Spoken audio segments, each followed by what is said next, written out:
Hello, hello, hello. I am Yosef Pucat, And my name is Stefano.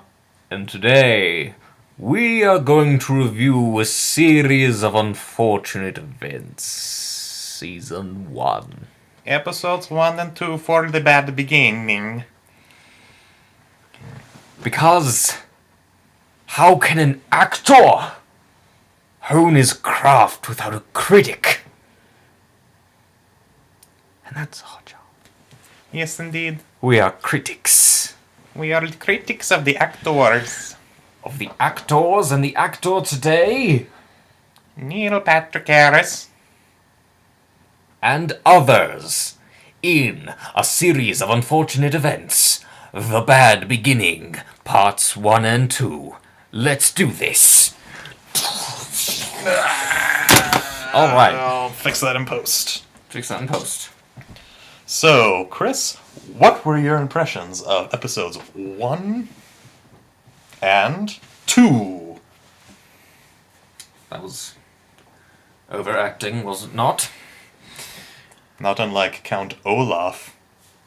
Oh, and is Count Olaf wonderful? Well, my impressions of episodes 1 and 2, A Bad Beginning, covering the first book of 13 books of a series of unfortunate events. It was rather lovely. I like how it struck the tone, the dark tone of the books. Lemony Snicket, Patrick Warburton as Lemony Snicket is amazing. I've Yes. always had a love of narrators, how they're this omniscient presence throughout movies and books, how it seems like almost everything happens at their whim, and if a narrator's done right, it's wonderful. And I guess some people have a problem with Patrick Warburton, but I like it. He hits that ominous tone. I thought I would have a problem with Patrick Warburton. You see, I knew Patrick Warburton was going to be great. I know there are a lot of people who don't like his delivery, but I think it seems like it's the perfect tone for what Lemony Snicket or Daniel Handler was trying to go for with the books. You mean Lemony Snicket's secretary and or assistant, Daniel Handler? Yes, Or, that's what I meant, obviously. yeah, that's what you meant. Don't kill me. I will. Anywho, Yeah, everything looked good. It's weird how the sets looked cheap, but it worked for the show. Like you could tell there was a lot of there was a lot of green screen. There was a lot of decisions that they used. Like there's a couple instances of CG which, for the diesel punk aspect that they were trying to go for, it really worked for the show. Diesel punkish type thing. It was more diesel punk because they had cars. It's like futuristic turn of the century diesel punkish. You know, it's.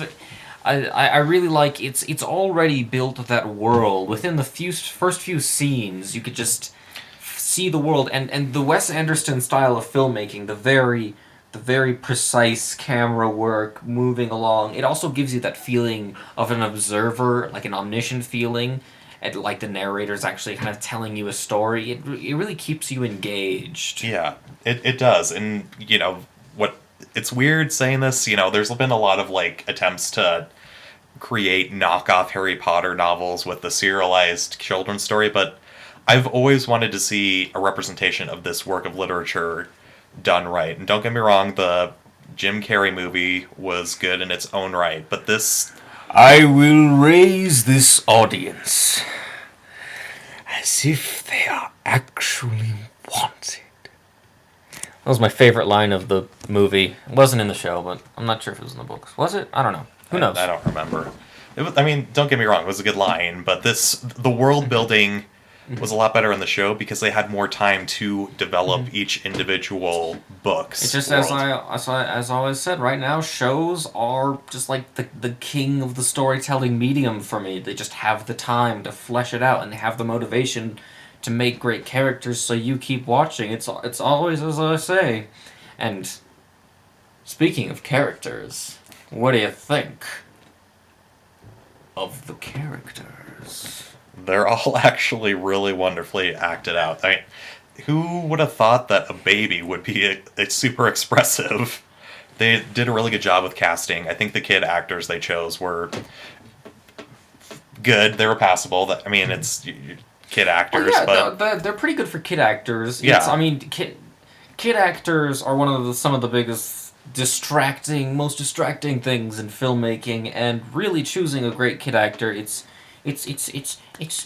to be applauded. Yeah, so good job, producers at Netflix. You guys casted the Baudelaire children well. You casted those Baudelaires wonderfully. And then they casted the adults fantastically. The adults they're just wonderful. Mr. Poe, he has that hateful idiocy, but you just can't hate him that much because he's just so dopey and lovable, little scamp.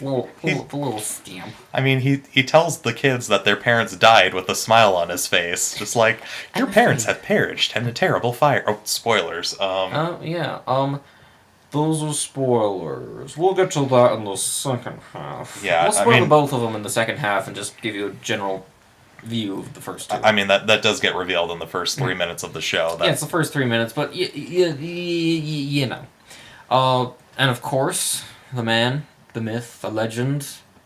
He's all right for me, but this guy loves him. I do. Loves him like an uncle, I assume. Yes, I do. Good old Neil Patrick Harris. Not Neil Patrick Harris. Yeah, I've been a big fan of Neil Patrick Harris since Dr. Horrible's sing-along blog, and How I Met Your Mother was kind of hit or miss for me, and he's kind of. I don't want to say he hasn't had a breakout role because How I Met Your Mother was his breakout role, but I really feel like this has been a better exposure for a lot of people into his style of comedy, which is in How I Met Your Mother, it's a sitcom. He had to play the laugh track in the background every single episode, but it's. Side note: I don't like sitcoms just because the laugh track. I don't know. It just hurts me. But moving on. You don't like listening to dead people laugh? That's un-American. I don't like listening to dead people laugh. I like listening to them cry. Which is something that happens. And speaking of people who like to hear people cry, the villain Count Olaf, played by Neil Patrick Harris, whom this man was just fawning over. I had my doubts, definitely. I actually had my doubts about almost every single casting in the series of Unfortunate Events. It's something that's quite near and dear to my heart because it's about people who are smarter than everyone around them and have to survive because of their idiocy. And that just... It strikes a tone. That strikes a tone. Everyone else is a moron. I know what you're feeling, Baudelaires. And just, what an improvement! It was to me an improvement over the Jim Carrey version because he was more menacing. He was more of a villain. Count Olaf is supposed to be hated. I mean, you're supposed to get laughs out of him. Yeah, he does hokey things, but you're right. His hokey and ineptitude things are in fact supposed to make you laugh, but the Jim Carrey version was really he was more of a nice evil dude. He was yucking it up. Yeah, he was too nice for Count Olaf. I can't really. I'll give you examples in the spoiler section. Yeah, no, I definitely think, like you said, it's really about a show about a bunch of kids that use their intellect to outsmart the bad guy at the end of the day. In an adverse and stupid world, Well, the show actually has a quote. They first see one of their neighbor's library, and there's a quote that says, "A library can seem like an island in a sea of ignorance." And that quote, I was like, that's. Well, that just hits the tone of the show, and see, the show knows its tone and it knows its message. They had a message, and they went with it.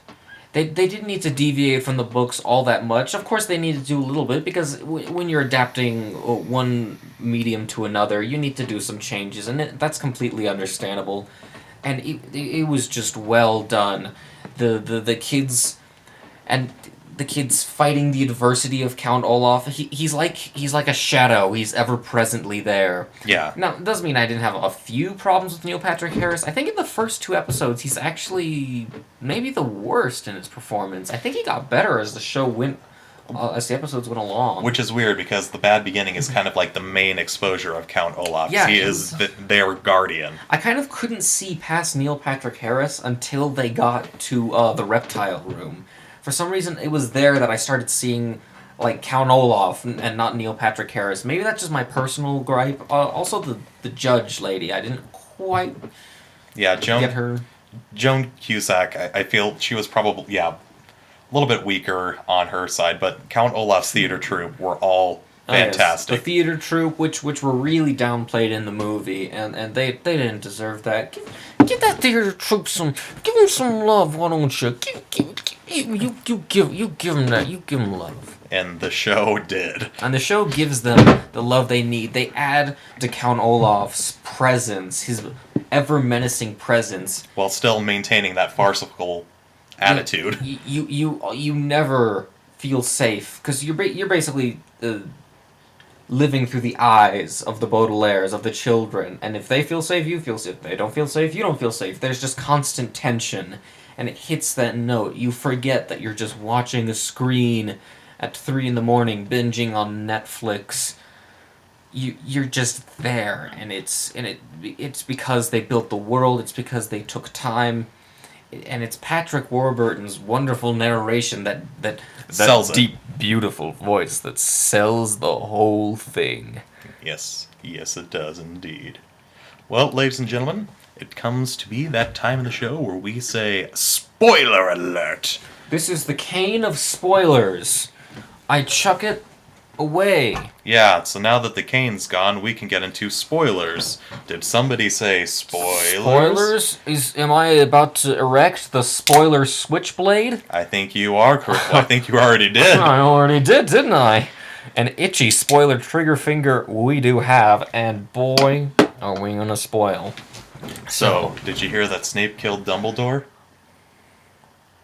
Just the wrong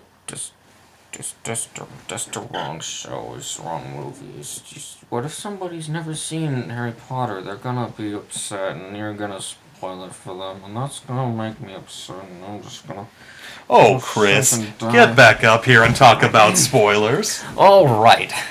Well, I have hit the spoiler switchblade, haven't I? Yes, you have. So, as I accidentally spoiled in our non-spoiler part of the review, Baudelaires are orphans because their parents perished. Their parents died in a fire. They were wonderful people, flammable and wonderful. Exactly. And this show pulls no punches on the whole orphan thing. Like happens in the book, the Baudelaires go to live with the Poe family, and, well, like I said, Mr. Poe is the banker. He's the executor of their parents' estate. I'm the executor of your parents' estate. He's just so sweet in his idiocy. You can't hate him for it. Yes, he's what we call a bumbling idiot. A bumbling idiot. And Mrs. Poe is the head writer for a newspaper called the Daily Punctilio. She is such a sassy black woman. I love her so damn much. And she forces these orphans, the day after their parents died, to say, yes, we miss our parents because they're dead. We miss them. And she uses that as a headline for the next day's newspaper. That's what you do. The news business is a tough one. It is. You gotta fight it. Nice little good fight. Nice little piece of satire in there. Good fight. And of course, they're eventually left in the care of Count Olaf. Olaf. And he is just wonderfully dastardly. His house is just a complete Gothic Victorian wreck trash heap of a place, and he just immediately starts squeezing them like the little ticks that he thinks they are, because... Let's face it, there's nothing lower than ticks in his eyes. Well, maybe. Yeah, maybe there's orphans are the lower thing in his eyes, and he sure does hate orphans. Why? We don't quite know yet, do we? Well, but we do know that he wants their fortune, and he maybe had something to do with the death of their parents. But we don't know yet. We don't know yet. It's something that might get revealed later on in the show. Or never. Exactly. You know, I just gotta take this moment. This is a PSA. You guys can't watch this show. It's too sad. Yeah, really, at this point in the review, you might as well just want to look away. You look away. Yeah. The song in the beginning. Look away, look away. I mean, it's the perfect tone of the show. I mean, it's sad. Do you really want to watch these kids who you'll grow to care about and love, whose adversities you will understand? Do you really want to see them go through all this? I think you should just... Yes, I do. He's a sociopath. We've already established that. But yeah, it's and just kind of the first episode follows about the first half or so of the bad beginning. They eventually go to the famous pasta puttanesca scene where they prepare this glorious Italian dish for the Count, and the Count makes them do these horrible chores, and to top it all off, he tells them to make him food. Of course, they do make him food, and it's poo for him, even though it's good food. But for him, it's poo because he wanted the roast beef. And of course, smacks Klaus, and at that moment, they know that even though their situation was dire before, it's truly a horrid one now. And that's how episode 1 ends, but not before adding in a little Easter egg. There's a little question that gets raised as we see 2 adults in the back of a car played by Kobe Smulders and Will Arnett, who we've discussed already as an amazing actor. He loves Will Arnett. He's gay for him. Okay, we get it. Round of applause. Anyway... And they're talking about how they're worried about the children. They're worried about the children. Who are these 2 parents? Well, I think we all know, don't we? Yes, we do. They're billed as mother and father. Mother and father. Anywho, the show begins with the children researching Count Olaf's plan. It seems that he wants them to act in one of his plays. It's not his play. It's written by Al van Coot. Written by the grand playwright Al van Coot. Which is just an anagram for Count Olaf. No, it wasn't. Nice. We're in the spoiler section. Yeah, that's true. Anywho, he has them in a play called The Ridiculously Handsome Man. Of course... No. It's called The Marvelous Marriage, and Count Olaf plays an incredibly handsome man. And which... Come on, let's be honest. It wouldn't be a challenging role. The unibrow, the bald... Beauty's in the eye of the beholder, ladies and gentlemen. More like beauty's in the eye of the beer holder. Thanks, Dad. Anyway, so they find out that he's going to get that justice of the peace to marry the children. And of course, one of the Baudelaires, the woman, the violent little girl. She's 14. She's 14. You can't marry a 14-year-old unless you have the consent of the guardian. And guess who's the guardian? It's Count Olaf. In loco parentis. Which means that, parents got the power. They're your oppressors, kids. Kill your parent. No, run away. And while that... See what it's like on the street. Yes. Don't marry your dad. Don't do it. And don't marry your fathers. Yeah. Meanwhile, while that's going on, there's kind of another subplot that gets generated off to the side at the beginning with Jessica Haircut and... With a fellow named Jessica Haircut. And he was the one who convinced Mr. Poe that in the Baudelaire's parents' will, they said that the children are to be taken care of their closest living relative. Which for most of us would think, that'd be like an aunt or an uncle or a grandparent or, someone they're related to and not... We don't think about this. It could be the person closest to you who is also related to you. Exactly. And as Count Olaf states, distance-wise, he is the closest living relative to the Baudelaires. And it makes sense to the horribly inept Mr. Poe. Poor Mr. Poe. Poor Mr. Poe's secretary. And She is so hot! Yes, she is. Let me tell you, Mr. Poe's secretary, she doesn't play a big part in the books, but I see why they gave her a bigger part in this show, because she is so hot! Whoever made that casting decision was specifically on point. And best part about it is she's hot. Don't look away. Don't look away. Exactly. But she can also act. Who would have thought those 2 things could go together? But Cameron Diaz. Yeah, Cameron Diaz. But yeah, there's kind of a subplot between her and Gustav, who is the assistant of Dr. Montgomery. And looks like we're alluding to some things in the future, aren't we? that's something we can get into at another point.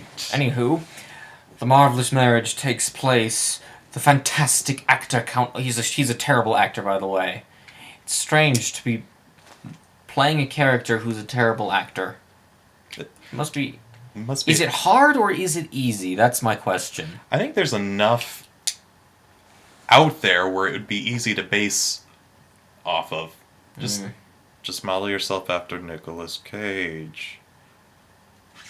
Oh. Nicolas Cage was alright in... Nah, never. We're not talking about Nicolas Cage. No, we're talking about Neil Patrick Harris. Anywho. And this show also sows some seeds for VFD, which at this point the children just know as an eye. Anywho, the eye. The eye. What's the eye all about? Do the children think it's evil? I don't know. Anywho. It could be evil, it could be good. The marvelous marriage takes place. It's a play, and Olaf brings the real justice of the peace. The woman who lives across them, the woman who loves the children so much. Yeah, she loved the parents. She did. She didn't know who they were, but, you know. And of course, the marriage takes place. But Violet is a smart and clever girl. The children are all smart and clever. Violet, an inventor. Klaus, a reader. And Sonny, a biter. It's not a clever thing. It's something she develops a thing later, so don't worry about it. Anyway, she signs with the left hand, which I'm still not sure of the marriage certificates, which I'm still not sure if it's. But apparently, in the world of the show, it wasn't binding. Because she did not sign in her own hand. In her own hand, she signed in her not dominant hand. I don't know any legal jargon. Anywho, Count Olaf's plan fails, and he runs away. But the children know. Or do they? They think that they're safe, but in their minds they know. The villain will return again. Exactly. And you certainly want to know, don't you? You want to know when he comes back. Or does he? I don't know. Well, Chris, let's not forget.